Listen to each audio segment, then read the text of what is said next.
Oy, yung may cellphone ako nung bantayan, ha?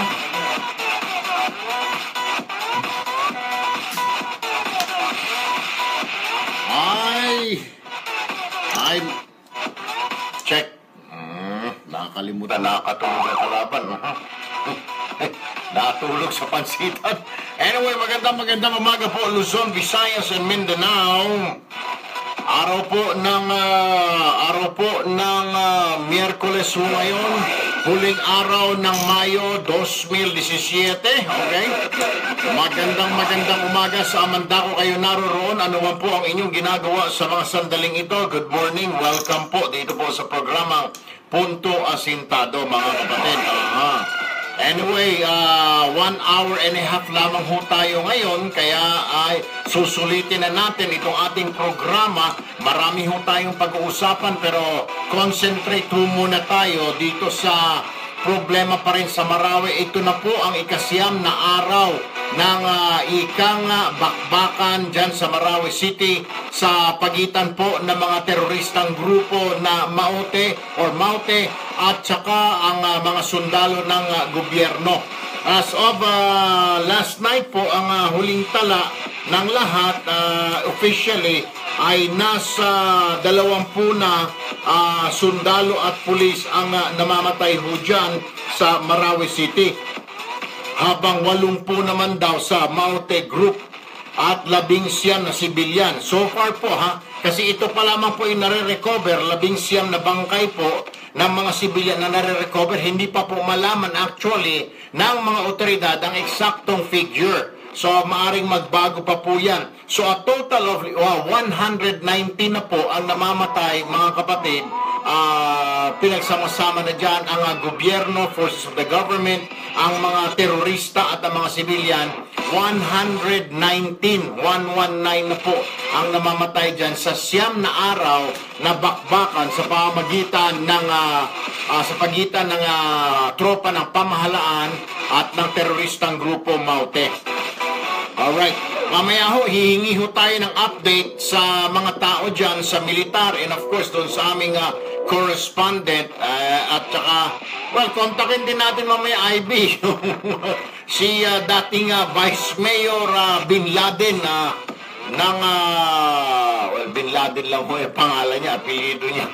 But anyway, kontakin din natin para hingin yung kanyang kinaroroonan, dahil siya po ay nasa loob mismo. Wala pa pong reporter na nakakapasok mismo sa loob ng Marawi City dahil delikado pa ho at pinagbabawal pa ho ito ng AFP. Tanging mga sundalo lamang po ang labas-masok dyan sa loob ng Marawi City.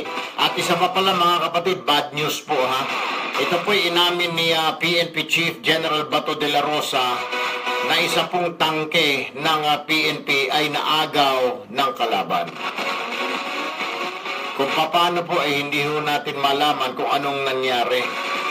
Maski ako ho, sana sagutin tayo ng PNP kung anong nangyari, bakit naagawan ng tangke itong tropa ng gobyerno. Diyos ko po namang Pineapple Bayan. Anyari, ano ba ang standard operating procedure? Yung sabi raw kasi, naplatan daw yung tangke. Hindi po ito yung tangke na bakal ang gulong. Ito yung nakikita-kita nyo pag may mga rally, may mga dispersal. Ito po yung 6 ang gulong. Yung 3 malalaki ang gulong, yun po. Pero ito po ay may kayang maglaman ng mga sundalo, At meron po siyang machine gun doon sa taas. Ito po siguro yung sinasabi ni PNP Chief De La Rosa na naagaw ng Maute kahapon. Nangyari daw yata parang nabalahaw sa kanal, hindi makaahon, binakbakan ng mga kalaban. Ang mga lespo na sakay nito umatras naman. Diyos ko pong Pineapple Bayan. Ang tanong natin dyan, so okay lang maagaw ng kalaban yung gamit natin. Hindi ba dapat ang turo dyan, huwag kang mag-iwan ng gamit mo dyan. Kung iiwan mo dyan at hindi na talaga kaya ma-recover, sirain mo na lang para hindi magamit ng kalaban? Hindi ba ganun ang ating standard operating procedure, PNP? Wala bang tinuro sa inyong ganun? So, hayaan mo lang, kung kunwari yung baril mo, yung kanyon mo dyan, maagaw na ng kalaban, tatakbo ka na para isalba mo sarili mo. Oo, nandun na ho tayo. Kailangan mo isalba ang sarili mo. Pero ano ho ba ang turo natin, mga general ng PNP? Ano po ang turo natin sa mga tao natin? Iwanan na lang ng ganon at ibigay sa kalaban o sirain. Eh pagkaalam ko dyan, kahit saang parte ng mundo, pag sa gyera, yung iyong gamit, hindi mo iiwan dyan dahil gagamitin sa iyo ng kalaban mo. Kung hindi ba, sandamukal din kayo mga pulpul at mga idiot. Iiwan mo yung tangke mo dyan. Di yun ang ginagamit ngayon ng mga maote sa inyo, minamasinggan kayo. O paano nyo dudurugin yung tangke ngayon?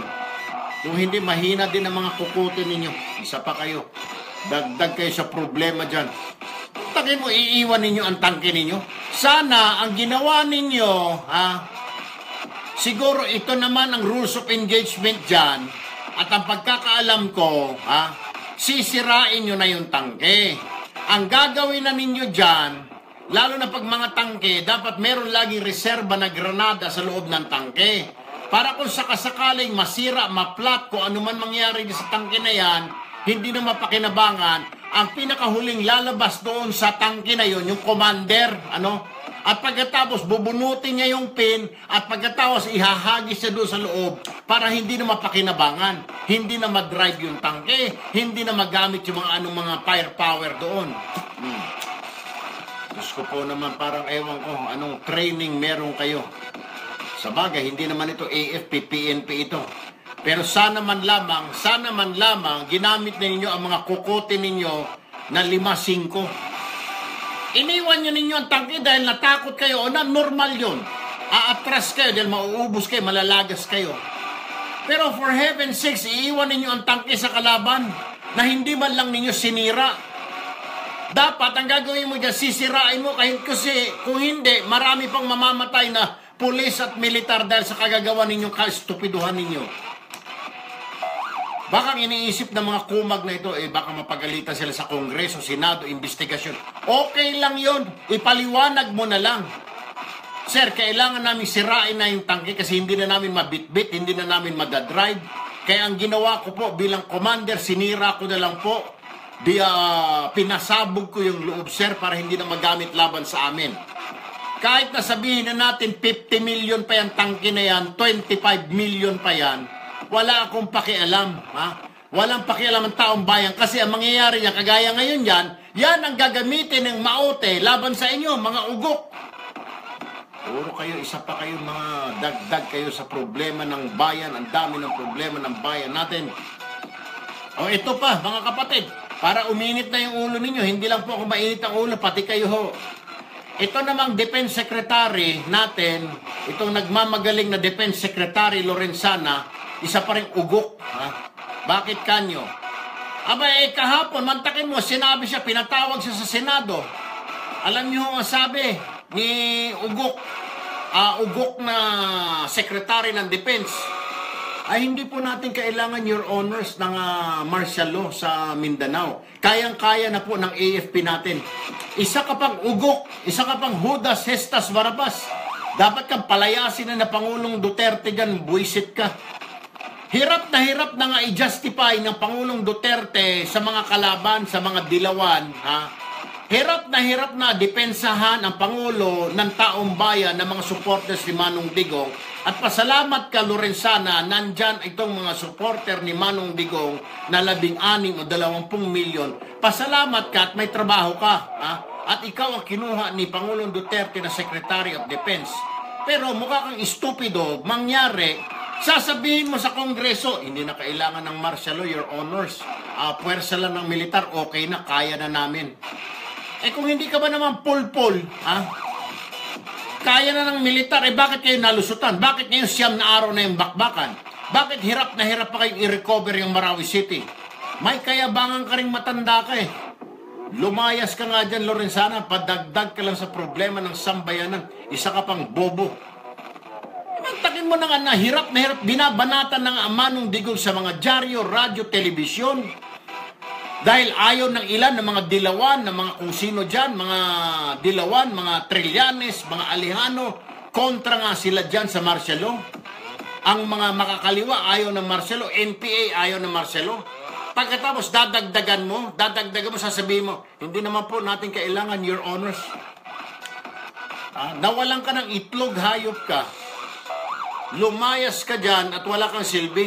Imbis na makatulong ka kay Manong Digong Duterte, dagdag ka pa sa problema. Ang mo sasabihin mo, hindi natin kailangan po, Your Honor. Sasabihin mo dyan sa Senado, sinabi ni Lorenzana sa Senado, tinanong siya, tinanong siya nila Drilon, Secretary Lorenzana, do we really need martial law in Mindanao? Ang sagot ni Pulpul, no. The military can handle it. Oh. Diyos ko po naman, Lorenzana, isa ka pa. Isa ka pang engot. O di ngayon, pero anyway, awa ng Diyos, mga kapatid, lumusot po yung martial law. Nagbutuhan po sa Senado, 12-9 po ang resulta. 12 po ang bumoto na pabor sa martial law. Siyam ang hindi bumoto. Kilala nyo na kung sino yan. Sa pangunguna siyempre ni Senator Trillanes, Drilon, etc. Lahat ng mga dilawan kontra sa... Yung dalawa po nag-abstain, si Senadora Grace po at Senator Chis Escudero, abstain sila. Ibig sabihin, hindi sila makapag-decide, okay lang po yun. So, danalo po, entonces, aprobado sa Senado yung martial law. Ano? Ibig sabihin, okay. Kasi kung hindi aprobado, sasabihin nila kay Presidente, bawain mo na yung martial law, ayaw namin. Pero pumasa mga kapatid, ang boto 12-9. 12 ang pumabor sa martial law, 9 ang hindi. Siguro mas marami pang pumabor dito kung hindi itong ugok na Secretary of Defense natin sasabihin hindi kaya na ng military, hindi na kailangan ng martial law. Kung hindi siguro sinabi ng pulpul na secretary natin ng defense, baka maring exactly, baka mga 15 o 20 pa ang Ivy, bigyan mo ako ng exact na bilang kasi may mga nagsasabi ito 15 daw ang bumoto. Can you give me the exact figures, Ivy? Anyway, ang punto de vista ko lamang mga kapatid, ay nako, dapat siguro nga kausapin ni Manong Digong ito mga tao niya na maayos. Dapat siguro ipatawag si General Bato de la Rosa at tanungin, anong nangyari? Yung tangke ng sambayanan ng taong bayan na pinondohan, isang 50 million pesos yan, anong nangyari? Bakit binigay ninyo sa kalaban? Dapat tanungin ang PNP dyan. Tapos, ayun, 17. Sabi mo kasi kanina 12. Ang alam ko, 17 nga ito sa dyaryo. Anyway, mga kapatid, balikan natin yan. Let me stand corrected. 17 po ang bumoto. 17 yung bumoto na pabor sa martial law. Yung sinasabi kong 12-9 ay yung 12 senador kumontra na pagsamahin ang Senado at Kongreso para magbutuhan. Siyam po yung pumapayag, siyempre mga dilawan na naman yan, para may kasama sila sa Kongreso. 12 naman ang hindi pumayag na magkaroon ng joint session ng Congress para pagbutuhan ang martial law. Ayun pala, I stand corrected, I'm sorry. Tama po kayo mga kapatid, yung nag-correct sa akin, thank you. Valentino, Ponce, thank you. 17 ang yes, 5 ang kontra. Okay. Alam niyo na kung ano yung 5. Buti pa ito, IB, yung taga Facebook natin. Oo. Alam na alam yung kwan. Oo. Ayun, sinulat mo rin pala. Thank you, thank you. Good job, IB. Anyway, mga kapatid, balikan natin. Dapat ipatawag ni Manong Digong itong mga Judas Hestas Barabas na Secretary ng Defense at saka Chief PNP natin. Ito mga kaibigan ko mga kapatid, wala na. Blinak na ako sa mga telepono nila. No more. No more na talaga. Sinubukan kong tawagan para sabihin ko trabaho lang mga bossing. Wala, block na tayo. But anyway, ang punto ko lamang ho dito, ipatawag ni Manong Digong si Lorenzana at tanungin, bakit ka naman kukontra-kontra? Ba't mo naman sinabi, Lorenzana, na hindi na kailangan ng martial law? Ginawa mo, Lorenzana, nagmukhang tanga ang Pangulo natin. Mabuti na lang, sinuportahan ng mga senador natin yung martial law. Ikaw naman dyan sa PNP, General Bato, pakisabihin mo yung mga tao, alam mo naman yan, pinag-aralan ninyo sa Philippine Military Academy ang Rules of Engagement.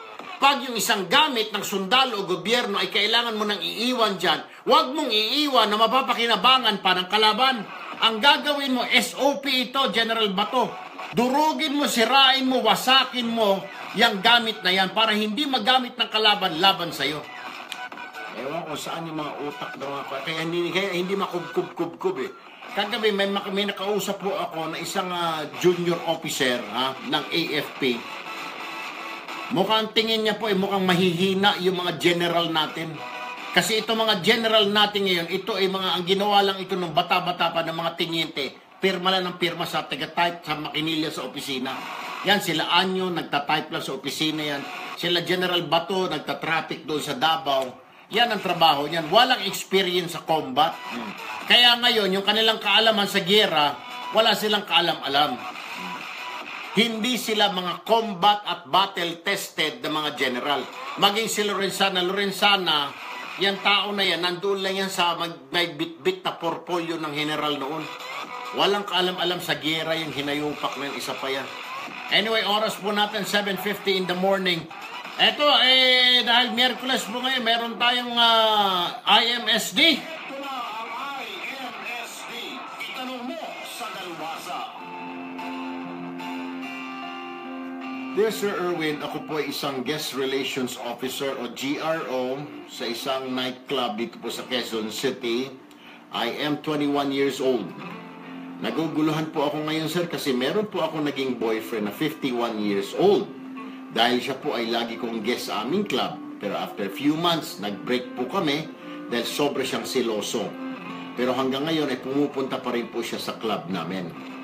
Problema ko ngayon, sir, ay ang kanyang anak, Sus Mario, sir, ay nanliligaw sa akin ngayon at siya po ay aking boyfriend na. He is 26 years old.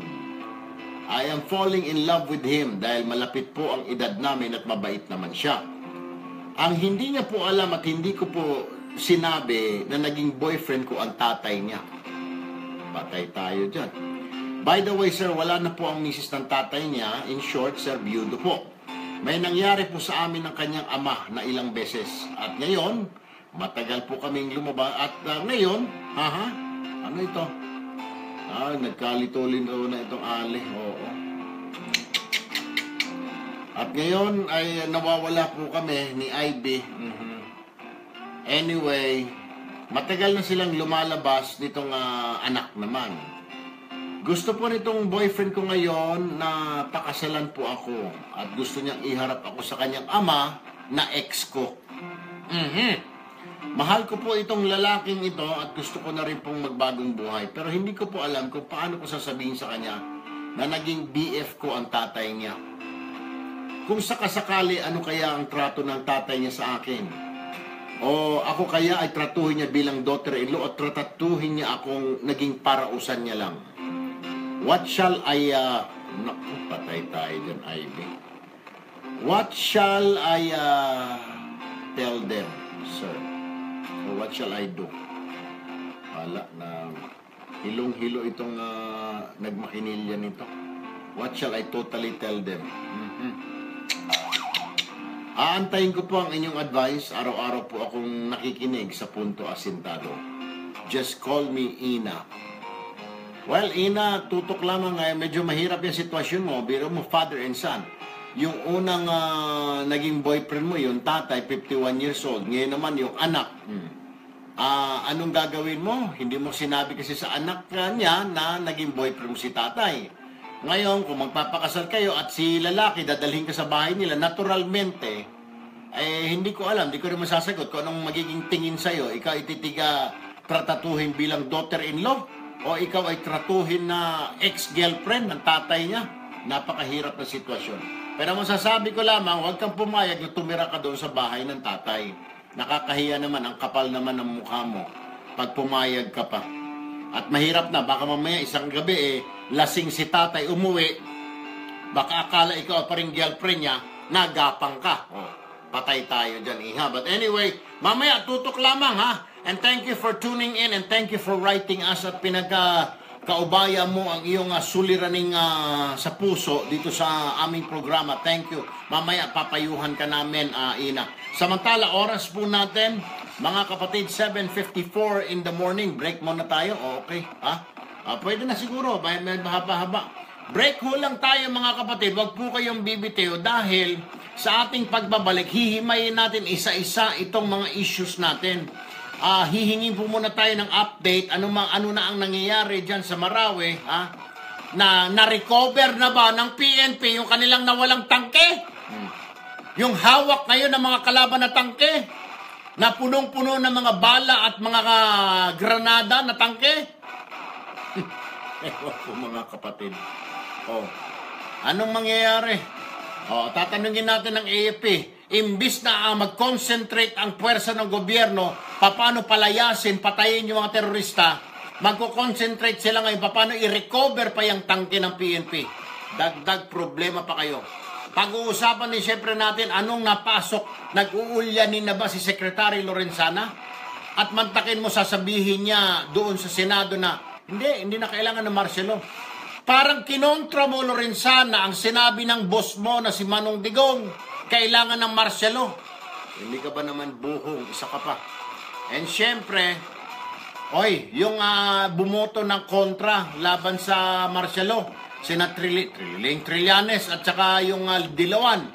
Alam nyo ba, pupunta raw na sa Supreme Court mamaya. Susulat sila para pigilan daw ng Supreme Court yung nangyaring butuhan. Para bawiin daw, sasabihin daw ng Supreme Court kay Manong Digong, bawiin mo yung martial law na yan. Hindi makatarungan. O, tignan mo. Pupunta. Basta makakontra lang mga kapatid. Napansin mo ninyo, itong mga Dilawan, kahit walang katurya-turya, kahit na, ewan ko, basta makakontra lang, lalo si Trillanes, makontra lang yung sasabihin ni Manong Digong, yung gagawin ni Manong Digong, gagawin. Ngayon, magpapal sila sa Supreme Court, para kontrahin yung pagpabor sa martial law ng mga kasama. Ang takalain mo yan mga kapatid. Imbis na mag-isip na lang kayo dyan sa Senado, kayo mga Dilawan, ikaw Trillanes, ng anong magandang batas ang pwedeng gawin, anong may tutulong natin sa Mindanao, kaysa nag-iisip ka ng kontrahin natin ito. Dadala tayo sa Senado, sa Supreme Court. Sabihin natin Supreme Court, ayaw natin ito. Mag-isip kayo dyan, Trillanes, Drilon, etc., kung anong magandang maitutulong ninyo sa Marawi. Alam nyo ba, makinig kayo, linisan ninyo mga tutulin ninyo kulay dilaw. Alam nyo ba, yung mga Kristiyano at Muslim, nagsama-sama na doon, nagbuklod na sila, nagkaisa sila. Mga Muslim, pinapakain yung mga Kristiyano na walang pagkain. And Muslim territory po yun. Mga Muslim, kinukup-kup ang mga Kristiyano. Mga Muslim, tinatago yung mga Kristiyano. Tapos kayo, ang sa isip ninyo dyan sa Senado, paano pigilan ng martial law? Mga buang.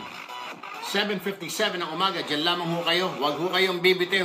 Magbabalik ka agad ang Punto Asintado.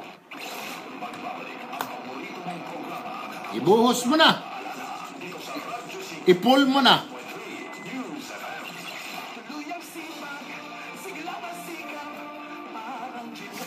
Boss, i-unload mo na lahat pati sa 8? Oo sama mo na. Unload ko na sir. Mga ilang minuto yan? Baka mga sir? 5? Sige, 5. Julius Aurelio, thanks for joining. Mini Manuel Kim. Sila kasi ay may pakala ng kaguluhan doon. Exactly. Huwag magsugal kung nalulungkot. Huwag hayaang makasira ng buhay at pamilya. Para sa impormasyon ukol sa responsible gaming, tumawag lamang sa hotline 521-0957. Bisitahin ang www.pagcor.ph/regulatory.php. Isang mensahe mula sa Pagcor. Keep it fun. Game responsibly. Robic Monterde, Prince, good morning. Thanks for joining Nida Monteflor. Virgilio Inofinada.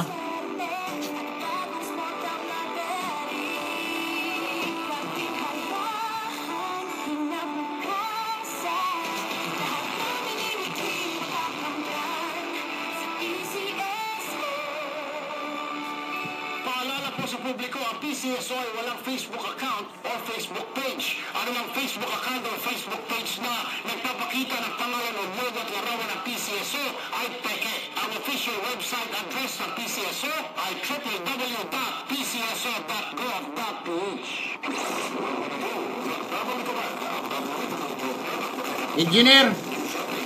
Engineer. Hoy!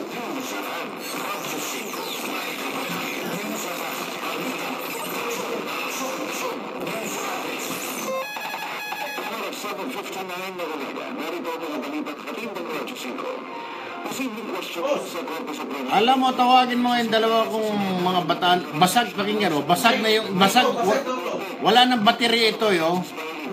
Sana pinalitan niyo. Basag na yun. Ano gagawin natin dyan ngayon? Paano yan? Wala nang baterya. Sabi ko na sa inyo, palitan natin everyday. Kasi mauubos yan eh. Hindi pwedeng malakas pa yan 2 hours kahit yung ginagamit eh.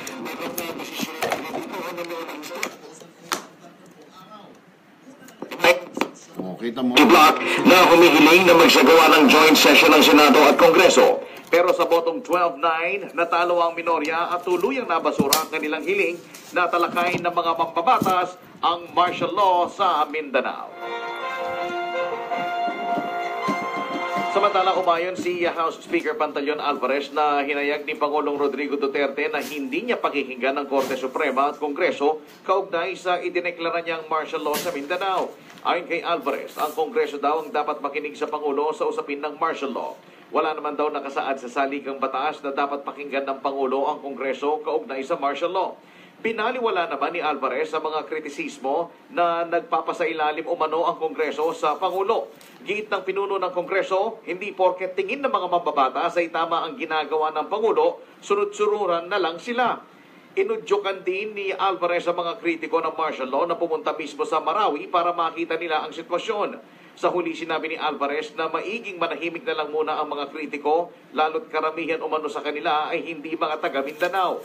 Para sa katulad niyang taga Mindanao, kailangan umano nila ang martial law para matigil na ang mga kaguluhan doon.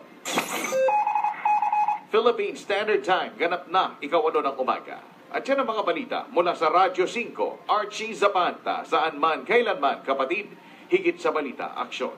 Aksyon, aksyon, aksyon. News update. Ang mga mata at tenga ng Radyo 5 nag-uulat ukol sa daloy ng trapiko. Ang Radyo 5 Taxi Squad. Traffic Report. Ang Taxi Squad member Peter Soriano, bahagyang may pagbabagal at pag-iipon ng mga motorista sa kahabaan ng E. Rodriguez Avenue, Quezon City.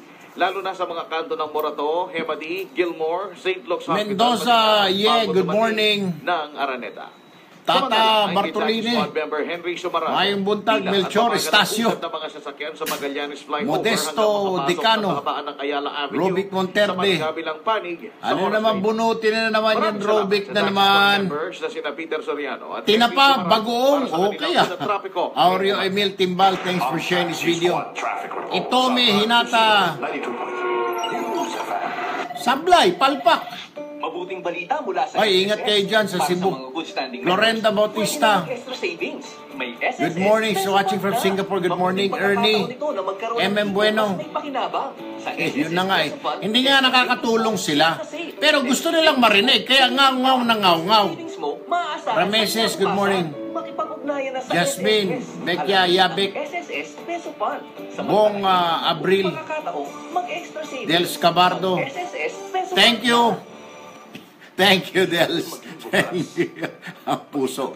Uminom na ako advance ng Calci Black. Maging masaya. Uminom na ako. Kita mo. Maayo Buntag, Marieta Galliano. Ipagmalaki mo. Basta yes, to Marcelo Bes. Aida Pareha. Kung ano. Gerson Arangoso. Piliin mo kung Cruzado Aji. Dahil yan ang mahalaga. Richie Lusdok. Piliin mong maging ikaw. Kalahad Chavez. Do I select? Hindi mahalaga ang Valen sasabihin Ems ng iba. Vergara. Ang mahalaga, Good morning. pinili mo kung ano ka. Tanduay Select.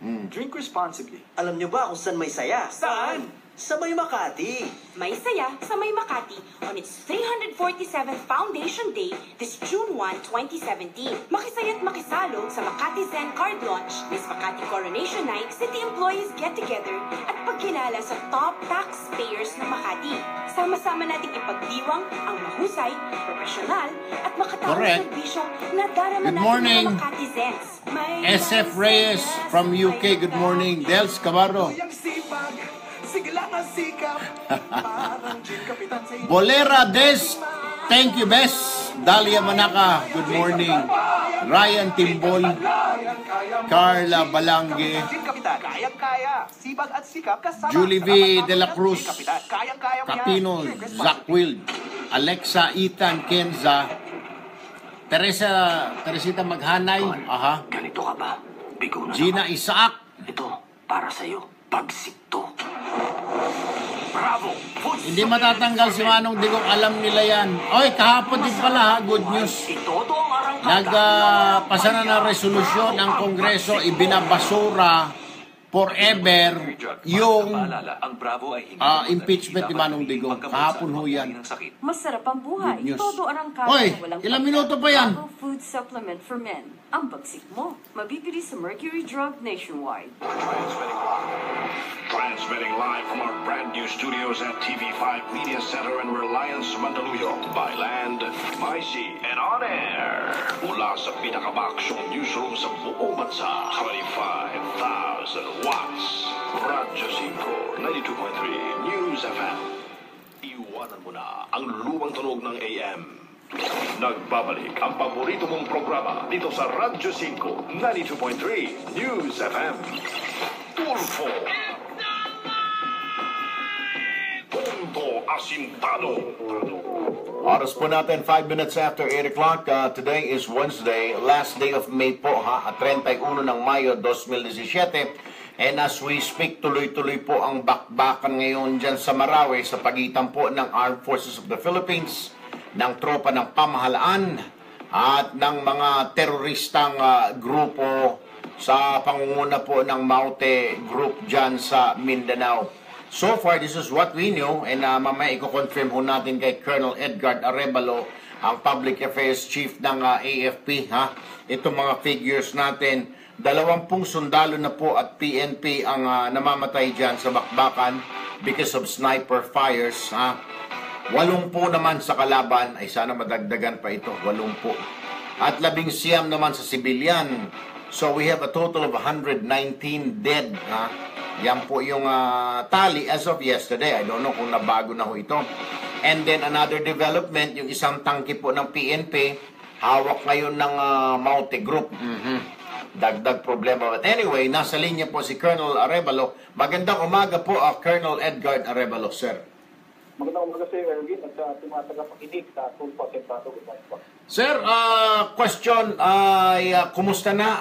Ilang porsyento na po ng Marawi City ang hawak na ngayon ng gobyerno? Kasi may mga, as of yesterday, may mga skirmishes pa, may mga palitan pa ng putok, may mga matitigas pa rin na ulo na ayaw umalis dyan, ayaw sumurrender, at binibigyan pa rin ng hard time ang tropa ng pamahalaan. Mga ilang porsyento na po, sir? Erwin, the RNC estimate ay nasa sa 85% na ang nasa full control na ng AFP. But yung remaining 15% na sinasabi nila na naiiwan pa is really a challenge para sa atin, but the assurance that we are giving sa ating mga tagapakinig ay hindi po tayo humihinto. Nagpapatuloy po tayo. At sa katunayan, tama po ang binabanggit ninyo, 80 na 80 ang patay sa kanila. 43 ang account natin yung mga katawan at 37 ang eyewitness account. At yung figure na yan is at 6 p.m. kahapon. Paano na nadagdag yan, but in that period at ngayon, but for purposes of our cut-off for reporting, ay 80 as of 6 p.m. kahapon. Marami na ang ating na-recover na high-powered firearms. Kami na po isa na ang ating na-recover. Ay, good. Opo, kasama ng isang heavy machine gun, 50 caliber heavy machine gun, at isang light machine gun na M16 machine gun. Alright. So, napaka gandang development po dito. At sa lahat, naka-rescue po tayo ngayon na running total ng 560 na civilian. Na-rescue po. Kasi sa huling tala, mabuti na banggit ho ninyo yan, hindi ho ba, may mga propaganda pa sila na may mga pinalabas-labas sila sa TV na na-capture doon ng TV at nailabas pa nila sa isang dyaryo na 200 ang hawak nila kasama na si Father Chito. Aba, ito yung pinagmamalaki nila. So, may na-rescue kayong 500, Colonel Arevalo. That's good. Opo. Tama po yan. Yun nga po, ako, salamat kami ang AFP sa iyong pagtulong sapagkat kagaya ang sinasabi po ninyo, we cannot just dismiss those report or those video na dahil duress o takot ang kanilang interview. Correct. Ngayon po ay bahagi ng kanilang propaganda na ganun. Sapagkat ginagamit po bilang bargaining chip o human shield. Ito po mga sibilya sinasabi ng their possession. But God forbid na ganun pangakarami, still, magpapatuloy po ang ating operasyon with due regard to their safety. Subalit hindi po natin pwedeng sabihin na ihinto po natin ang operasyon, although willing po tayo na tinatawag natin operational pause o itong paghinto specific area o the very limited time upang mabiglang daan lamang yung mga maghahatid ng mga relief goods o magre-rescue ng ating mga kababayan na identify natin ang location. But we just cannot really declare po yung ceasefire. Otherwise, lahat po ng operational gains na nakuha natin, lahat po ng advantages na nakuha natin, pinaghirapan natin ilang araw, ay mauwi po sa wala yan kapag sila na po ang magkukontrol at magkakita ng ating operasyon. Alright. Sir, I have last two questions. Mabilisan na lamang po ito. Inamin po ni PNP Chief General De La Rosa na naagawan sila ng tangke. I don't know, kumusta na ho po ito? Naispatan na ba ng mga tao ninyo? Are the enemies using this tank against our government forces, sir? So, wala pa naman po tayong report na nagsasabi na it is now being used against us, yung tanke mismo. Pero kung may laman po yun ng mga armament at mga bala, yun po ang malamang na maaaring nagagamit na. Pero do our troops on the ground have the capability to destroy it then? Yung mga tinatawag natin ng mga 90RR, mga gano'n, na recoilless rifle. We have that, right? To destroy that. Meron po tayong kapabilidad para dyan, para i-able natin. And without having to specify, meron na po tayong mga specific counter actions na ginagawa dyan. Ay, good. And we are going to validate kung yung 50 caliber na machine gun na na-recover natin, ito ba ay galing doon sa sinasabing tangke na naagaw po ang ating mga kasama. Okay. By the way, Erwin, i-emphasize lang po natin na meron po tayong contingent ng Special Action Force na katulang ng Armed Forces na ginagawa nating clearing operation sa Marawi. Alright. Panghuli na lamang, sir, ito po yung tanungan ng karamihan. And the President repeatedly said, ililift niya lang ang martial law upon the recommendation of the Armed Forces of the Philippines and the Philippine National Police. Ibig sabihin, papakinggan niya lang kung ililift niya na ang martial law, aalisin niya na, ay kung sasabihin na ng AFP o ng PNP na, sir, okay na po kami, kaya na po namin ang sitwasyon, alisin niyo na po ang martial law. Sa inyo pong, tatanungin kita, sir, sa inyo pong pananaw, we still need martial law to give you how many more weeks kaya, sir? Erwin, that is a very tricky question in the sense na very volatile situation sa ground. Ang mga operational conditions po, mga variables natin sa baba are very fluid. Kaya po, every time na tinatanong tayo ng time frame, hindi po tayo makapagbigay sapagkat mahirap po na magbigay tayo ng estimate na gano'n, but people will have expectation.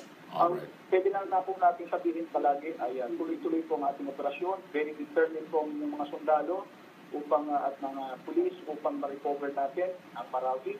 At if we will be, ang gagawin po namin sa Armed Forces is we will give reports to our Commander-in-Chief kung ano po ang prevailing situation, and we will be the one deciding that regard kung sa listing po ng martial law. Basta sa amin po, task ng AFP ay ma-accomplish po natin ang mahalaga ng vision, which is to neutralize ang mga terrorist group na ito, ma-rescue natin ang civilian, at may restore po natin ang normalcy sa Marawi.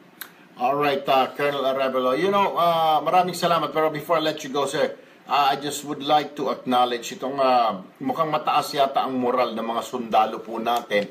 As this picture will say, itong kung nabasa nyo na po itong Philippine Star, yung mga sundalo nating membro ng Philippine Marines, nakangiti pa po para sa camera. Halata mo hindi sila low moral o nag-problemado. Parang they still have time to smile ng mga sundalo natin. Well, pakirelay na lang, sir, na the entire nation is praying for them, for their safety, so that they can come home to their families also. Colonel Arevalo. Maraming pong salamat, Erwin. Maraming pong salamat. Napakalaking bagay po yan na marinig sa mga kababayan, especially galing sa iyo, ang inyong pagpapabot ng inyong appreciation sa ating ginagawa, sa ginagawa ng security forces, umasa po kayo na lalo po natin pagbubutihin at pag-uusayan ang ating ginagawa, lalong-lalo na sa pagpapanumbalik ng kaayusan at katahimikan sa Marawi. Alright. Umaga po. Okay, magandang umaga. Thank you, Colonel Edgar Arevalo, Public Affairs Chief ng Armed Forces. Samantala, kambyo naman po tayo ngayon. Nasa linya po si Bishop Edwin de la Peña ng Marawi. Hindi ng Marawi ito. Ito ay, I'm sure, Archbishop dyan ng certain diocese ng Mindanao. Anyway, Bishop de la Peña, good morning po. Good morning. Good Aha. morning, Gary. Opo. Pinalabas po may sa TV through their channel siguro ng mga maote ng terrorist group at saka lumabas sa newspaper ngayon yung pakiusap ni Father Chito. Ang tingin po ng karamihan dito maging ng AFP under duress na magsalita si Yes, Father yes. dito. Under duress. I think, people should take notice of that. Pero kumusta naman po? Have you received any text message pa kaya kay Father or a call from him asking for help, Bishop? Erwin, noon pang yung last na pakipag-usap ko sa kanya, hawak na sila nung mga Maute. terorista. Opo. That was on the 23rd of May pa. And that was the last time that I was able to talk to him. And hindi na kami nagkausap kahit even at this time. Walang communication galing kay Father Tito. Okay. Father, I have one more question. Yung pag mga ganito, it is part of the job ba ng pare, Father, na makukot din sila sa mga crossfire? Are they trained para sa kaalaman ng mga kababayan natin, ng mga ordinaryo, mga katoliko, lalo ng mga civilian? Are you guys trained na this is part of your vocation, na your life will be malalagay sa alanganin, na kayo ay magiging caught in wars, malalagay sa alanganin, to protect the faith, to protect the faithful, kung kailangan na ibuwis ang buhay. You guys are taught, at alam po ng bawat isang pare or madre or missionary na it is a part of the job. Di po ba, Archbishop? Oh, yes. Oo nga.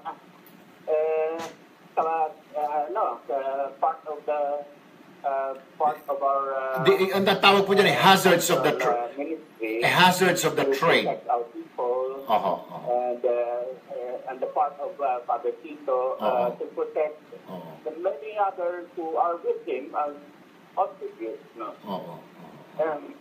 So, yun, siguro, naging instrumento siya na may parating yung demand ng mga hostage takers sa ating presidente.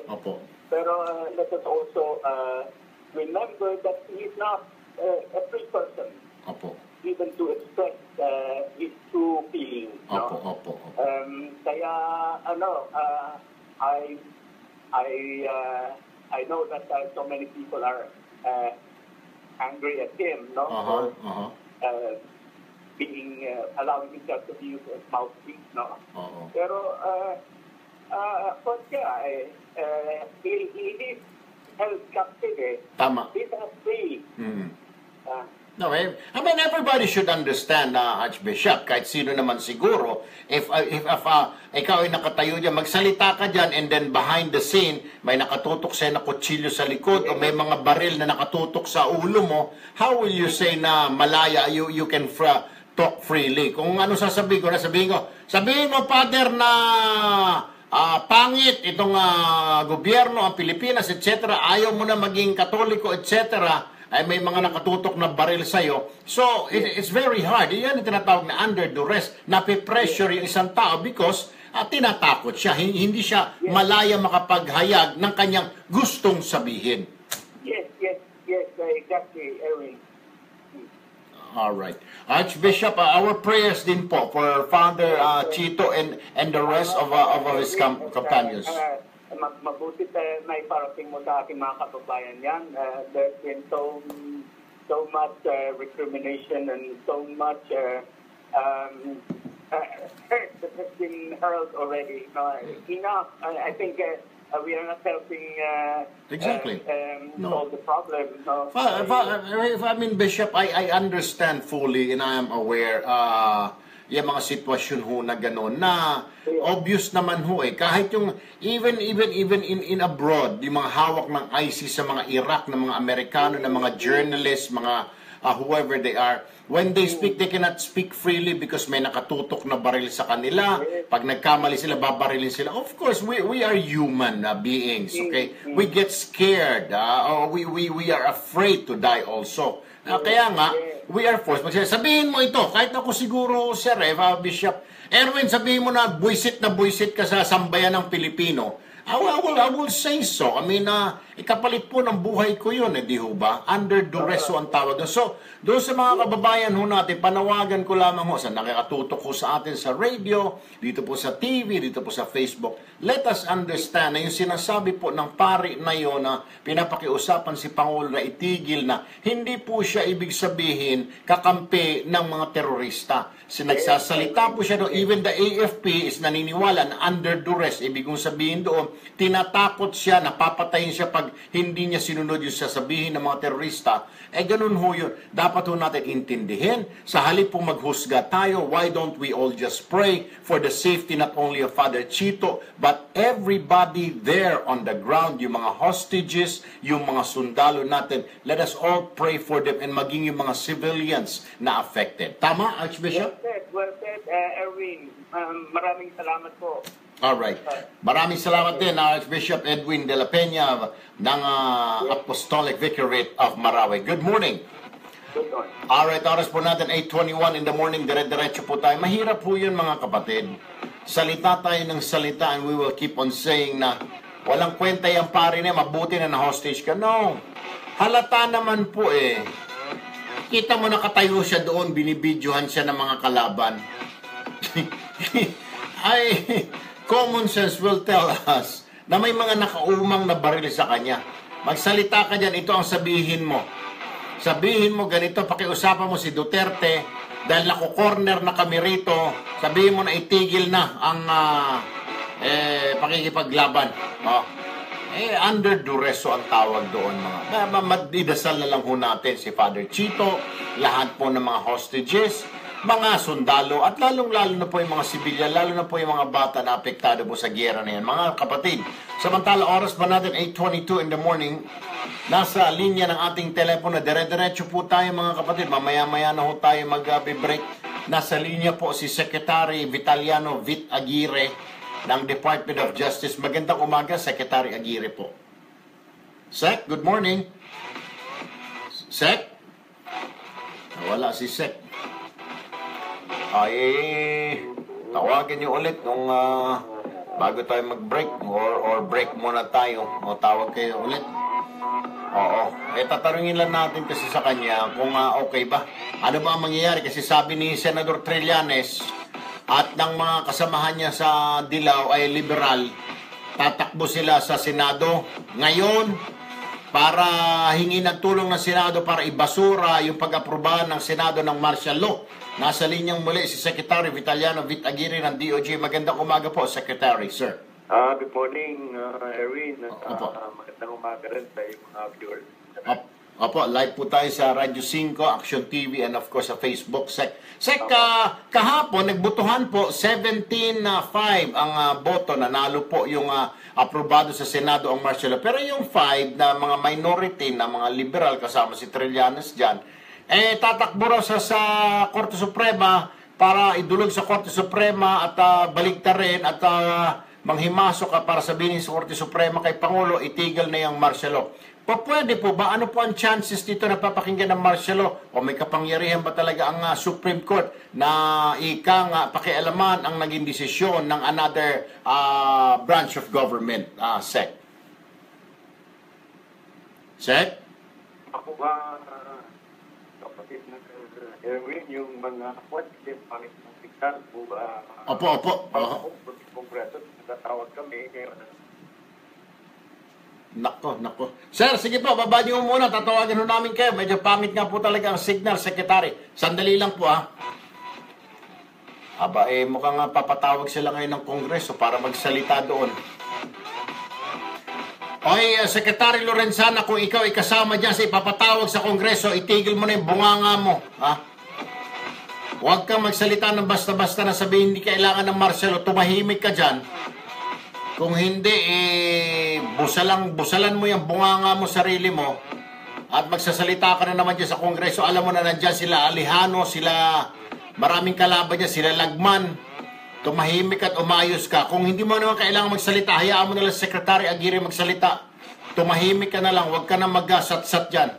Mukhang ipapatawag po sila ngayon sa Senado, yung mga miyembro ng gabinete. Parang awa nyo na, alam ko nakikinig ka, Lorenzana, Secretary ng Defense. Itikom ang bibig mo. Kung pagsasalitain ka, kung tatanungin ka, itong sasabihin mo, Lorenzana, makinig ka, halika. Ha? Secretary Lorenzana, do you think we still need martial law in Mindanao? Pag ginanong ka ni Congressman Alejano o Congressman Lagman, ganito ay sasagot mo, Lorenzana. Sir, with all due respect, yes, we need martial law in Mindanao. Ganun lang sabihin mo. We need martial law in Mindanao. 6 nakataga. Yan lang ang sasabihin mo sa Kongreso mamaya. Pag ikay ipapatawag daw eh. Ready na ulit si Secretary. Sir, good morning. Yeah, good morning. Pasensya na. Pupunta raw kayo. I heard kanina, sabi mo pupunta kayo ng Senada ng Kongreso ngayon, right? That's right. Para sa kuha naman to, martial law. Yung parang kinonstitute ng House, ang committee as a whole, tanong sa mga principal proponents or mga cabinet members ng ating Pangulo. Aha. Si Secretary Lorenzana, kasama po ba dyan o tatanungin? Kasama rin po yung lahat ng tinatawag siguro sa House at kami, mga cabinet members, including me, si Secretary Lorenzana, siguro si John Steron, lahat po yan tungkol sa security. Sir, baka alam niyo naman, I know kayo, narinig ko na, you favor martial law, pero may mga kasama ko kayo sa gabinete, mukhang alanganin pa kung ano-ano sinabi sa Senado kahapon, kinokontra pa, baka magka-idea itong Congress as a whole, baka magbagong isip, baka baliktarin at hindi na palusutin ng martial law. Baka pwede lang, sir, bago kayo siyempre may break po muna yan. Mag-usap-usap muna, baka kayo mismo, through you, sir, parating nyo. Sabi po ng sambayanan naku, naputol na tayo. Naputol. Sasabihin ko lang na pakibantayan si Secretary Lorenzana. Baka mamaya kung ano na naman sasabihin, baka nag-uulyanin na yung mama. Hindi, mamaya na siguro okay na yun. Break na muna tayo, Ivy. Secretary Lorenzana, parang awa mo na. Manahimik ka na lang mamaya. Wag mo nang yung sinabi mo sa Senado, wag mo nang ulitin sa Kongreso. Marami-rami na dyan, marami-raming kalaban na dyan. Nandyan sila Alejano, darating din yata sila Trillanes, marami silang kakampi dyan mamaya. Nandyan sila Lagman, nandyan sila yung Tiga Mountain Province sa salita na congressman. Maraming kalaban dyan. Kaya ako pa sa iyo, Secretary Lorenzana, itikom mo yung bibig mo, yung bunganga mo. Kung hindi mo pag mapigilan, busalan mo, magdala ka ng busal. Anak ka ng teteng, baka may magpakititang gilas ka na naman, sabi mo, we don't need martial law in Mindanao. By saying that, Lorenzana, inilalagay mo sa alanganin ang Pangulo. Dahil ang Pangulo, diniklara niya ay martial law dahil he believes kailangan ng martial law doon sa lugar na yan para makontain ang mga terorista at ang mga rebelding komunista. Dalawa ang kalaban nyo, just in case hindi mo alam, Lorenzana, dahil paupo-upo ka lang sa malamig mo na opisina sa DND, at nagpapalaki ka ng mga balls, at kamot ka ng kamot ng wet packs mo, at ng mga gorillitis mo, tumahimik ka na lang, busalan mo yung bunganga mo. Kung hindi mo kaya, pakainin kita ang isang kutsarang sili ngayon pa lang para hindi ka na magdadaldal at sasabihin mo sa Kongreso mamaya, hindi kailangan ng martial law. Mabuti na lang, wala ako doon. Kung nandun ako, Lorenzana, pinagsasampal ko yung bunganga mo.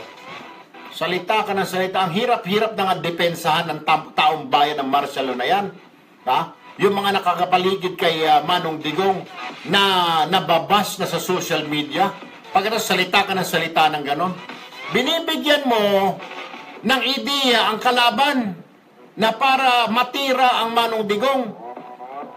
Ano ka ba? Ano bang kulay mo? Pula ka ba o dilaw? Sabi, magkaalaman na tayo, Lorenzana. Dilaw ka siguro. Kung dilaw ka, pues, lumayas ka dyan sa pwesto mo. Ang taga mo sabi ng Pangulo Marcelo, ikaw sabi mo, hindi kailangan. Nag-uulyanin ho ito, Manong Digong, sir. Nauna pa sa inyong naging ulyanin ho ito.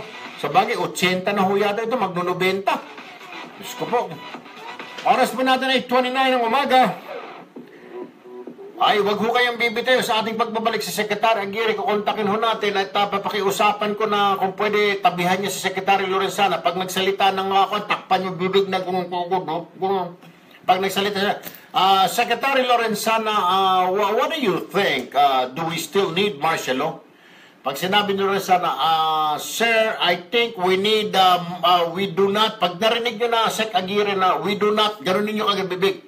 Gano'n nyo kaagad, sir. Para tumahimik, yung bunganga ng matanda na yan, salita ng salita, nag-uulyanin na nga siguro. Anyway, sa ating pagbabalik po yan, tawagan natin si Secretary Aguirre, mga kapatid. 8:30 in the morning. And of course, yung ating pong dalubhasa, si Miss Ina, naguguluhan, may father and son. Ex niya si tatay, boyfriend niya na ngayon si anak. Naka, Diyos ko pong pineapple bayan. Bakit? Bakit mo pinasok yung problema na yan, iha? 8:30, dyan lamang ho kayo. Sa hypertension at high cholesterol pa lang, siguradong bagsak ka na. Paano na kung may diabetes ka pa? Live well. Kailangan panatilihing tigasin ng katawan laban sa anumang uri ng sakit. Kaya araw-araw take Gainuracell 3-in-1 capsules. Like us on Facebook, www.facebook.com/Gainuracell. Mahalagang paalala po, ang Gainuracell ay hindi gamot at hindi dapat gamiting panggamot sa anumang uri ng sakit. May problema ka ba? May problema ka ba? Meron. Kung may problema ka sa irregular bowel movement, uminom ng Fiber Health. Para po sa mga katanungan at discount, tawag na or text sa 0909-383-8555. Ulitin ko, 0909-383-8555 or tawag sa landline 8808-1144. Mabibili ang Fiber Health sa mga leading drugstores nationwide. Mahalagang paalala, ang Fiber Health ay hindi gamot at hindi dapat gamitin panggamot sa anumang uri ng sakit. Magbabalik ang paborito mong programa pagkatapos ng ilang paalala. Yun na nga, Maricel Carmila. Muntik pa na pornada. Butuhan kahapon sa Senado, ha? Mantakin ninyo. Magbubutuhan. Magbubutuhan sa Senado. Tinanong si Lorenzana ng isa sa mga senador, I think si Drilon Trillanes. Hindi ko po napanood eh. Nabasa ko lang sa wires eh. Secretary Lorenzana, kailangan pa ba? Parang something ganon. Do we really need martial law? Sumagot yung magaling na matanda, nagmamarunong, no, we don't need martial law. Hindi ko alam kung anong napasok sa buang ngayon, tao ni Duterte, si Pangulong Duterte, hirap na hirap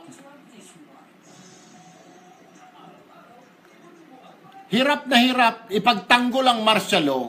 Tapos yung isang tao niya, defense secretary, sasabihin, hindi kailangan. Kung hindi ba naman, ogag. Pagkatawagan kami yung video. Sabi ni Greg po. Wala sa akin yung telepono ko. Sabi mo, sandali, maghintay muna.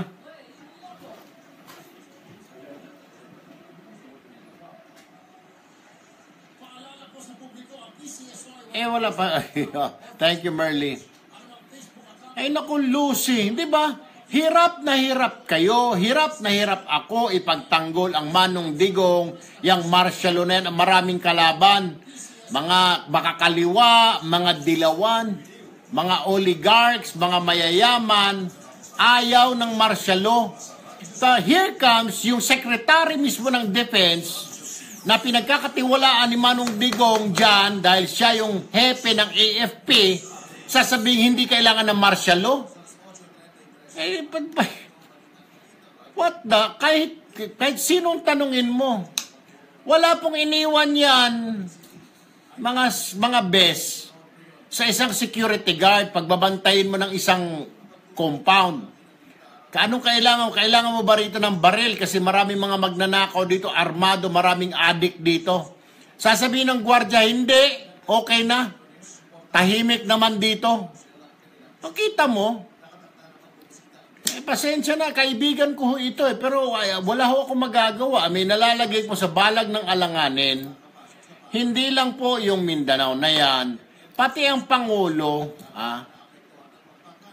Ngayon, tatanungin na sigurado ako, tatanungin ito mamaya sa Kongreso. Tatanungin ito, yung matandang ito Sasabihin, what do you think?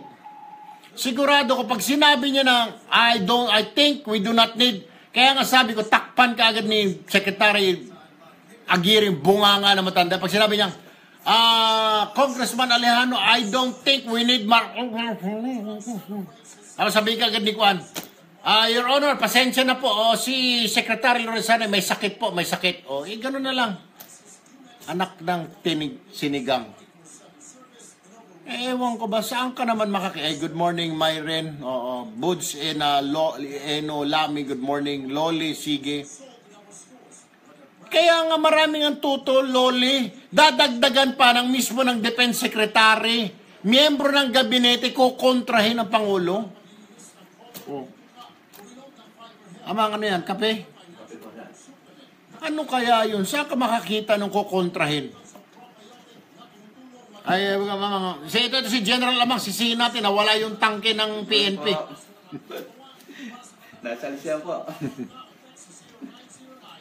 Ako, Boying, hindi lang piske, dapat yung bunganga. Exactly, Zeni. Una nga, yes, dapat suportahan natin. Support the President. Kaya nga tumatagal yan, kaya yung rating niya hindi siya bumababa dahil nandyan kayo.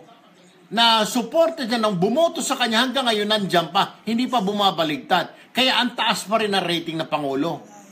Kaya kahit anong kasong gagawin nila, sampahan nila ng kasong impeachment, hindi matinag-tinag si Presidente Rodrigo Roa Duterte dahil sa suporta nyo. Ito, magandang balita po. Kahapon sa Senado, sa Kongreso, finally, inilabas na po yung resolusyon. Ang resolusyon, ibasura na ng tuluyan yung impeachment na isinampa ni Alejano. So, entonces, mainit ang ulo ni Alejano ngayon dahil napahiya siya, tinapon na yung impeachment niya, ibinasura. Mamaya gaganti yan. Kaya kung yung Lorenzana na yan hindi mabantayan, baka magsalita naman bunganga niyan, makikita na naman ang pagkakataon ng mga kalaban, sila Alejano, sila yung tiga Baguio, sila Lagman, may butas silang pantira kay Presidente. Kaya nga, I know, we support the President, pero paano na lang yung mga gabinete niya ng mga estupido ang magmamagaling, sabihin, no, we don't need martial law. Paano? Hirap na hirap tayong taong bayan suportahan ng Pangulo, samantala itong mga buang na ito, sasabihin hindi kailangan ng martial law. Exactly, Mary Groeneveld. We have a hard time defending this martial law, helping the President, protecting the President, approving his ideas and opinions. Mahirap po, hindi mo madaling gawin yun na kayong mga butante niya. Mahirap po yun. Panindigan ninyo sinasabi ng Pangulo. And with that, nagpapasalamat ang Pangulo sa inyo. The President is thankful. Ilang beses sinabi sa akin ni Martin, he really appreciates yung ginagawa ng mga hanggang ngayon hindi bumibitaw. After 1 year, almost 1 year, hindi bumibitaw yung kanyang mga supporters. He appreciates that. Pero paano na lang? Kung merong isa doon sa taas, nakapaligid sa kanya, diretsahan sasabihin sila, Kyle Trillanes, hindi namin ang kailangan ng martial law. How is that? Ewan ko, mga kapatid. Come to think of it, pinili niya Lorenzana. Palagay ko yung mama na yan, it's high time he has to retire. Medyo nagiging ulyanin na po I can't blame him. Alam ko, darating din ang panahon na I will be in that age, magiging ulyanin ako. Pero hopefully, wala na po ako sa radio noon when the time comes. Pero delikado ho yan Mantakin mo, boss mo. Kokontrahin mo. Kasasabi lang ng boss mo na, kailangan ng martial law. If I have to do this, beyond 60 days, I will do so. Sabi ni Manong Digong. Here comes yung Secretary ng Defense. No, we don't need martial law. Kita mo, parang iniwan yung tatay, sabi ng tatay, kailangan natin ng ganito. Sasabihin ng panganay na anak, hindi namin kailangan ng tulong nyo o ng ganito. You see that? Ay nakaka-high blood talaga, sir, ma'am. Tinok. May ilang minuto pa, engineer.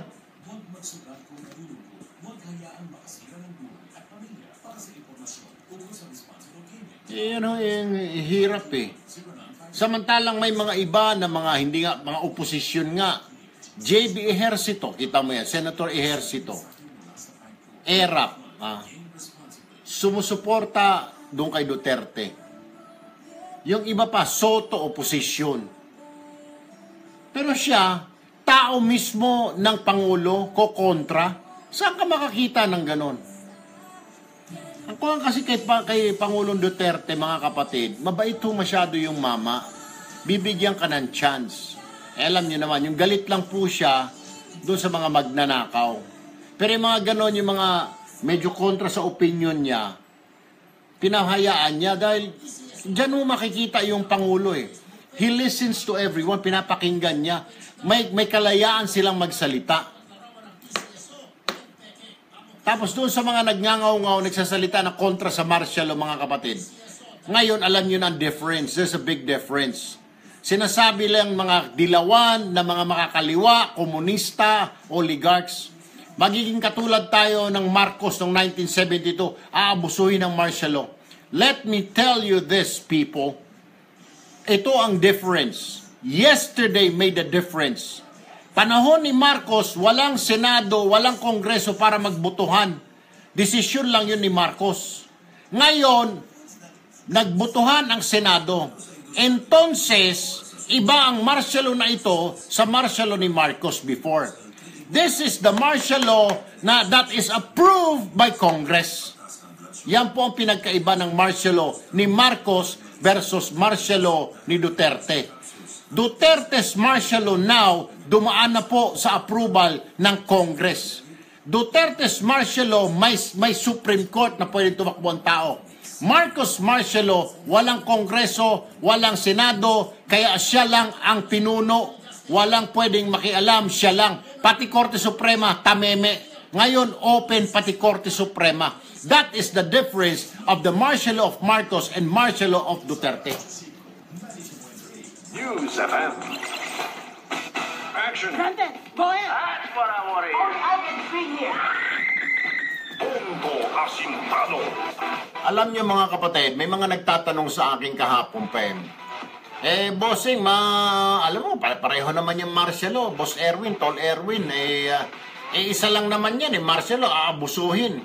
Ang pag sinabing martial law, tumatatak agad sa isipan ng tao yung martial law ng 1972. Alright, wala pong successful na martial law. Alright? Kasi sooner or later, kailangan alisin ng gobyerno ang martial law because sabi ko na nga sa inyo before, it is not good for a country. Ayaw ng mga tao, ayaw ng investor na pumasok sa ibang bansa na may martial law. Ayaw pumunta ng mga motorista na may martial law. Pero let me tell you this, ang pinagkaiba po ng martial law of Marcos versus martial law of Duterte is this. Ito yung paliwanag po sa akin ni Sec. Ang martial law ni Marcos, mga kapatid, noong panahon niya, noong idineklara niya September 21, 1972, ay wala na pong Kongreso at Senado na para reviewin yung martial law. Yan po yung martial law noong 1972. Ang martial law ng 2017 ni Duterte, martial law ni Duterte, ay ibang-iba sa martial law ni Marcos. Why? Ang martial law po ni Marcos ay buong placing the entire nation under martial law. Sabi po ni Pangulong Marcos, placing the Philippines under martial law, the entire nation under martial law. Mula Apari hanggang Hulo, martial law.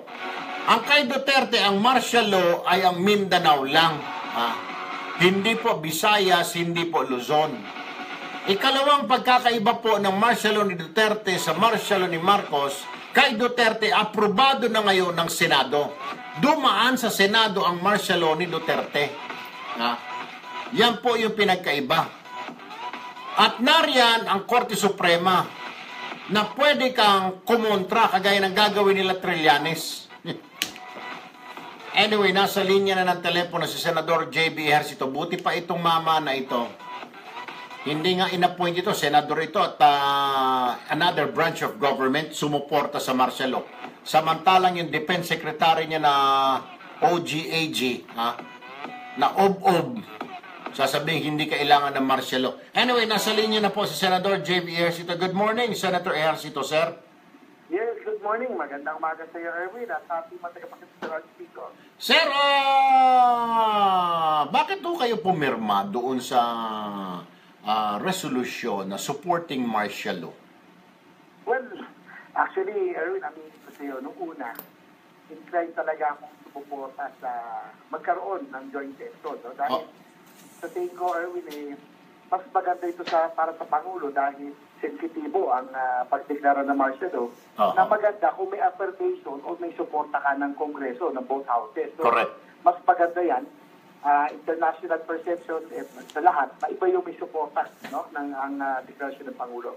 Correct. But on the other hand, ito po ang nag-compete sa akin, after the briefing, nakita natin yung problema na kinakaharap ng ating mga sundalo. Medyo mahirap, no? We must remember, ang kalaban po natin, itong Maute Group, hindi na ito ordinaryong rebelde o mga bandido. Tama. These are terrorists. Correct, sir. No? Terrorists, tama ito.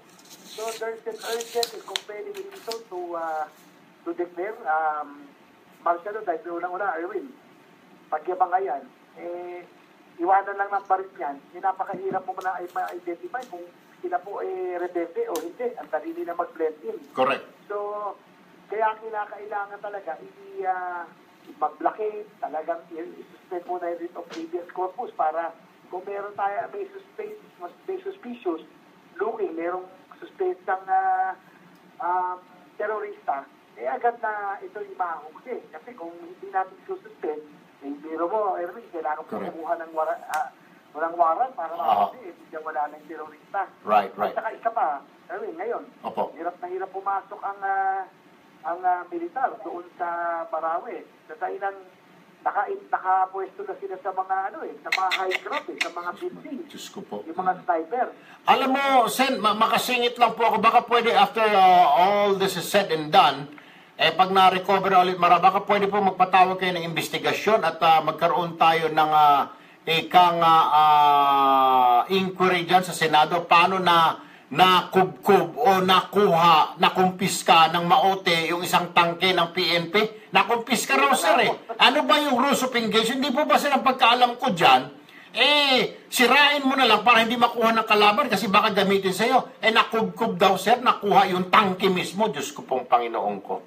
Yun na nga po, di magandang nagawa ka pa lalo na tangke. Diyos ko po. No? Pwede po bang imbestigahan ito, sir, sa pangunguna po ninyo? Ipagpatawag po kayo ng inquiry para isa na lang uniform kung anong gagawin kasi mukhang hindi po alam gagawin ng mga otoridad natin. Pag nakumpiska ng kalaban o pag nasira yung gamit, iiwan na lang na basta-basta gano'n na hindi nasisirain. Siguro, sir, we need a law for this. Yun na nga po. Alam ko, gano'n talaga yan. Yung mga sa Amerika, di ba? Bawa, mag-crash yung aeroplano nila para hindi ito makopya, binasasabog nila. Opo. Gano'n talaga. O kaya, wag na magamit habang sa kanila ng mga kalaban. Yes, sir. Talaga nakakalungkot, Bakit naman maagaw pa yung tangke. Parang as na acceptable ito. Opo. Unacceptable ito na mangyari. Alright. Senator J.B. Ejercito, sir, maraming salamat po sa panahon ninyo with us this morning. Mabuhay po kayo. Thank you. Yung mga nagtatanong anong nangyari, ang re-explanation lang po ni Chief PNP, kaya naagaw yung tangke, nabalahaw daw ho yata o na-flat, something. Kasi digulong ho yun hindi naman ho yung bakal. So ang ginawa nito mga commander, driver at mga tao sa loob, nung binabakbakan na sila, natural talaga babakbakan ka, papasok ka sa kalaban, umatras, iniwan yung tangke, nagsitakbuhan yung mga buang. Hindi man lang naisip, Baka kunin ng kalaban ito, gamitin sa atin.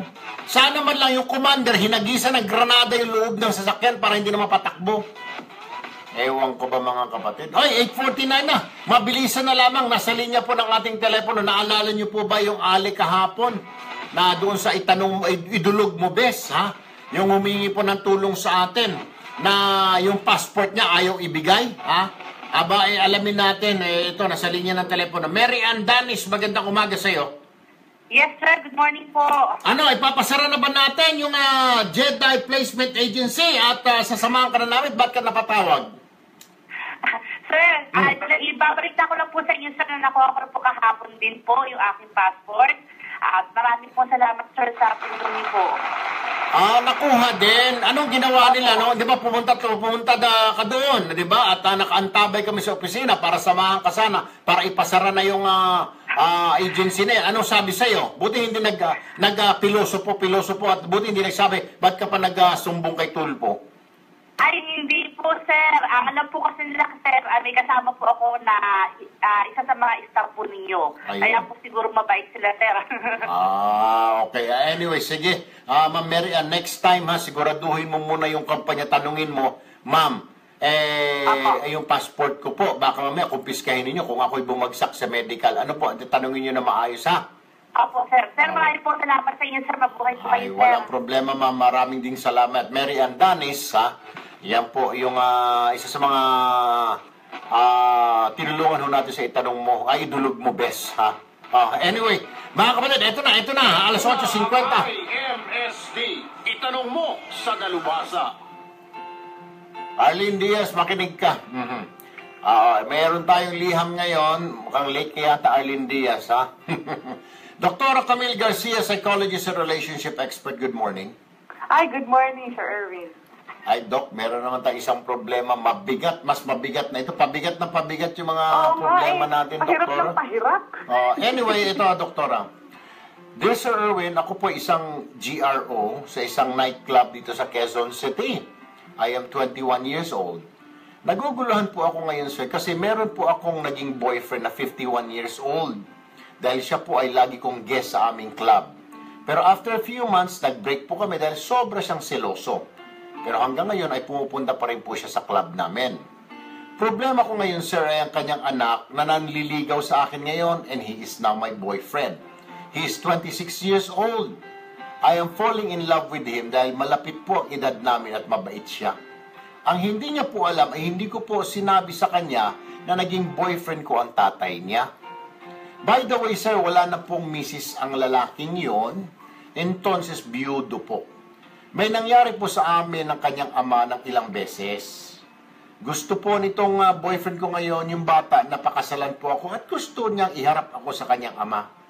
Mahal ko po ang lalaking ito at gusto ko na rin po magbagong buhay. Pero hindi ko po alam kung paano ko sasabihin sa kanya na naging boyfriend ko ang tatay niya. Kung sakasakali, ano kaya ang magiging trato ng tatay niya sa akin na ex ko? Ako kaya ay tratuhin niya bilang daughter-in-law? O tratuhin niya ako na naging parausan niya lang? What shall I do? Aantayin ko po ang inyong advice. Araw-araw po akong nakikinig sa Punto Asintado before I go to sleep. Just call me Ina. Dr. Camille, take it away. Si tatay, ex niya, si anak ngayon, boyfriend niya. Kung naman magpapakasal sila, ititira ni lalaki, si babae sa bahay, baka may mangyaring hindi maganda, baka magapang ni tatay dahil ex niya si daughter-in-law. Paano ito, Doktora? How? Okay. So, totoo yung sinasabi mo, Sir Erwin, yung mga possibilities na ganyan. First and foremost, Ina, tandaan mo, nung nangyari itong mga incidents nito, wala ka talagang emotional attachment dahil kasi trabaho yun. You're just doing your job. Pero, syempre, hindi maaalis na mai-inlove ka sa taong ito. But, yung nangyari na ma-inlove ka dun sa anak, let's be honest, sabi mo nga, gusto mong maging maayos na yung buhay mo. So, isang quotation na palagi natin sinasabi, ang nagsasabi ng tapat ay nagsasama ng maluwag. If he really loves you, he will understand. Dahil kasi mahal ka nga niya. What more, kung magiging honest ka, mas dapat kang niyang maintindihan. Pero kung hindi siya komportable sa ganun, might as well, ito na yung opportunity na ibinibigay sa'yo na baka hindi siya yung talagang lalaki for you. First, walang nakakahiya na nagkatrabaho ka ng ganyan eh. Kasi mas lalo ka nga mamahalin dahil kasi naging honest ka na ganito yung nangyari, naging boyfriend mo si tatay, ganito. But, remember, once na maging asawa ka nitong taong ito, ha, iba na ang role mo. Hindi ka na GRO. Ikaw ay isang tao na may asawa na. So, ingatan mo yung sarili mo. Dahil kasi never allow yourself to be seen with another man or maging close ulit dito sa possible na engineer, mo. Dahil kasi yung mga salita ni Duterte, love one another sa unang yung mapapangasawa mo. Mahirap eh. Dahil kasi hindi din natin alam kung ano talaga yung nasa utak ng future biyenan mo. If ever. Kasi diba, Sir Erwin, alam naman natin, sabi nyo nga, marami nang nangyari. Iba rin yung sasabihin, baka mamaya ang trato nga talaga sa kanya, GRO pa rin siya at hindi yung manugang. Anyway, Doktora, nakikinig pala siya sa atin, si Miss Ina, Doktora, sabi niya, before she goes to sleep, siguro galing trabaho, bago siya matulog, nakikinig siya. Anyway, Ina, yung problema mo, ay alam din ng Manong Digong Duterte yan, Nasa kanyang aklat yan, sa ikalawang aklat niya, alam mo ba, Doktor, nasa ikalawang aklat ni Duterte, ang tatlong aklat ni Duterte, ma'am Ay, talaga meron, may mga aklat si Duterte. Maging si Robin Padilla, meron pang salmo ni Robin Padilla. But anyway, Doktora, ito nakalagay, sa ikalawang aklat ni Duterte, talata 19, 22 hanggang 24, ito, Ina, ay para sa'yo, sabi ni Manong Digong. Love one another. Then in God's name, let us not hate each other too much. Amen. Kita mo? Actually, may kuwan yan doon sa ikatlong aklat niya, engineer, nawawala sa ikatlong aklat niya, doon sa talata 28, 3 hanggang 9, ito ang sinasabi at pinatutuhanan ni Duterte. Changing the rules when the game is ongoing is wrong. Amen. Kita mo? Kita mo, Doktora? Yan yung mga salita ni Duterte. Hango yan sa ikalawa at ikatlong aklat niya. Kita mo?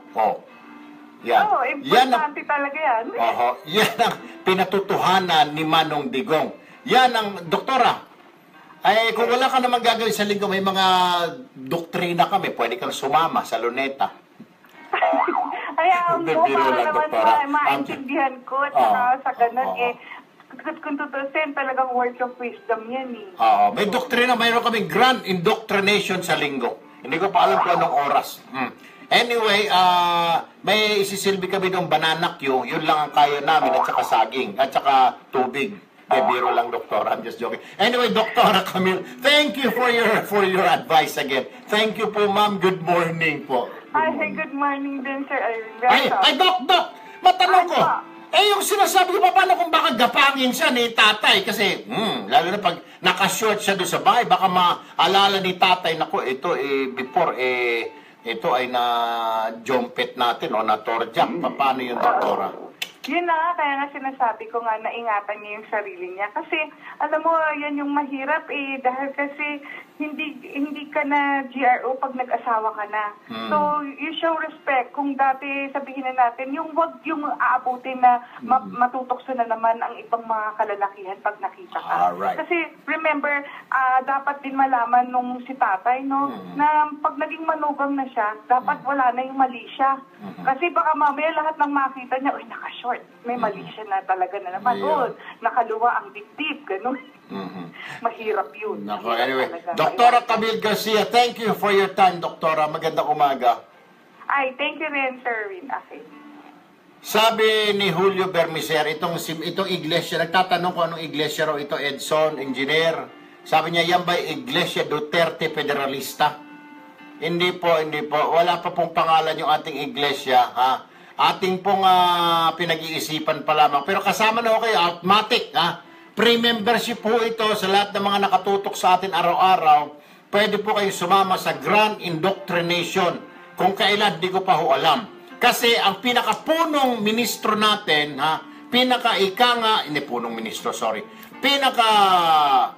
pastor po natin ay dadalaw at magsasalita doon. Eh, sino pa? Kapatid, oras mo natin. I hope you had a wonderful time, ha? I hope you enjoyed our program. Bukas po ulit, kita-kits po tayo. Ako po, si Erwin Tulfo. Nako, maraming salamat, Dr. Jean Marquez, Their Clinic, ha? Diyan po sa Timog Avenue. Thank you, Doktora. And of course, Chancellor Shirts and Slacks, Dickies USA. Thank you also. Ako po si Erwin Tulfo, nag-iwan sa inyo ng isang magandang umaga, Pilipinas. Puso ko'y